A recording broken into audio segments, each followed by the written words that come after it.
Well, the cavalry's coming, but the question is, does it have a plan to save America?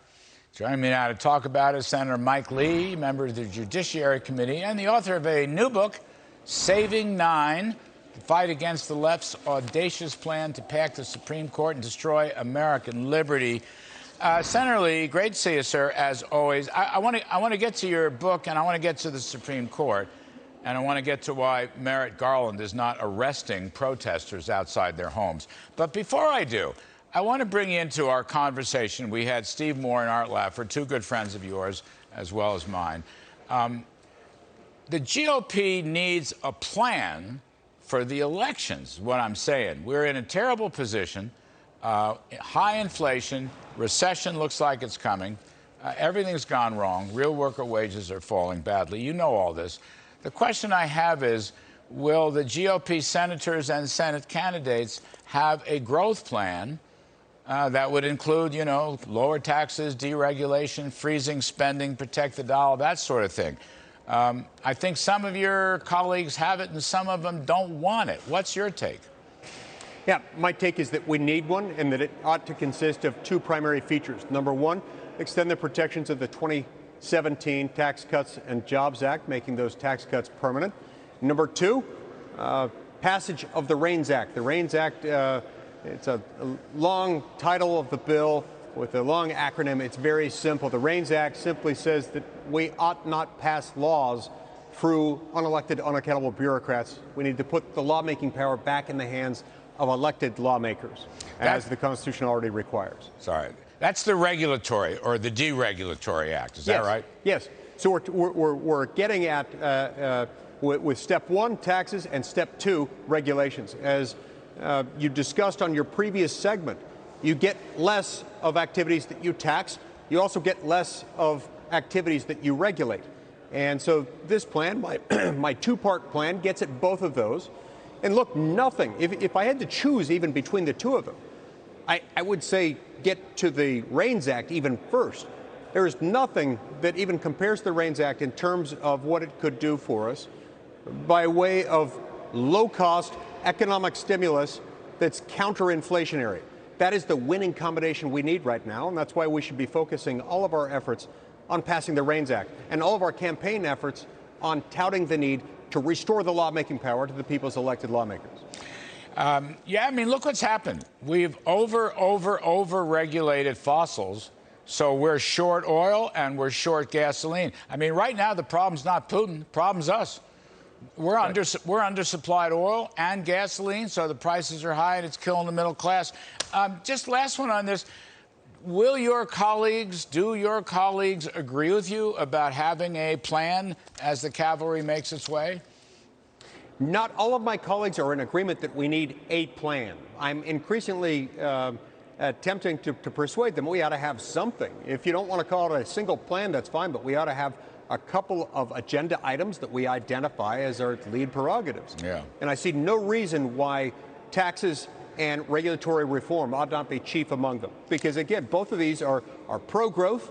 Both of these are counter-inflationary. We need that now more than ever. At a time when Utahns, the average Utah family, is shelling out an additional $800 a month, every month, for basic household expenses relative to each month starting at the beginning of 2021. That's tragic.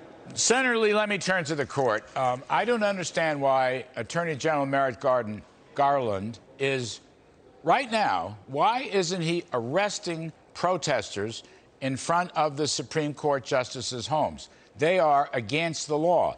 I mean, they arrested this guy who was trying to murder Kavanaugh. I get that. But my understanding is the law says you cannot protest in front of any of their homes. Why isn't he arresting them? Attorney General Merrick Garland and the Garland-led Department of Justice is carrying out a grave miscarriage of justice by not enforcing this law. Look, under 18 U.S.C. Section 1507, it makes very clear it is a crime. It is a federal crime to show up at the home of a Supreme Court justice attempting to influence him or her. This is very, very wrong. It's wrong morally, it's wrong legally, and I hereby call upon Merrick Garland to enforce the law. If he's not willing to, he should step down. Democrats, I mean, the law is the law, as you just noted. I would think Democrats would join with you in that call.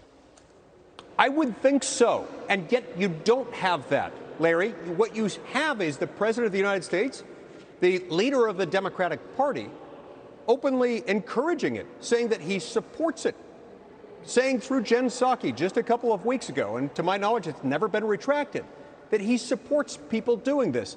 This is wrong, this is criminal, and it's got to stop. Yeah, and Biden hadn't said a word about this kid who was trying to murder Justice Kavanaugh, too. The other one, Senator Lee, your book talks about the threat of court packing, and I just want to ask you, as part of this court packing, and maybe a part of this crazy January 6th committee stuff, isn't there an agenda here where the Democrats want to nationalize and federalize these elections? Everybody can have a mail-in ballot, harvesting, and no voter ID. Isn't that part of their agenda? Yes, always is. It always is. It has been. Look, as I explained in chapters 4 and 5 of Saving 9, the last time they tried this, it was yet again an effort by them to try to nationalize, federalize everything. President Franklin D. Roosevelt wasn't getting his way. The Constitution was an impediment as he saw it, so he said, well, it's much easier to just change the Supreme Court than change the Constitution, so I'll do it that way, and it worked. His court packing plan failed legislatively because it succeeded in intimidating and bullying the justices into changing the way they interpreted the Constitution. That's no doubt what they're trying to do again here. Here again, trying to nationalize and federalize everything, including and especially here, abortion.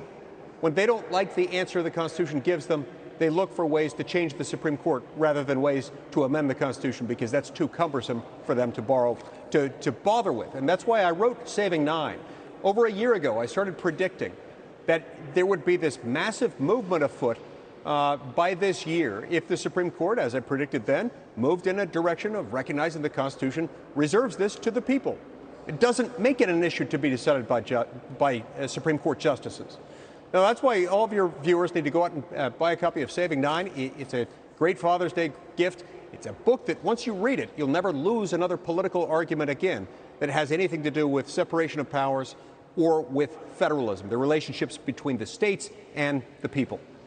Do I get a free copy, or you want me to buy two? Absolutely. Well, you get a free copy, and I want you to buy one. You know what? You got a deal. One click on Amazon. Senator Mike Lee. Thank you, sir. Appreciate it very much.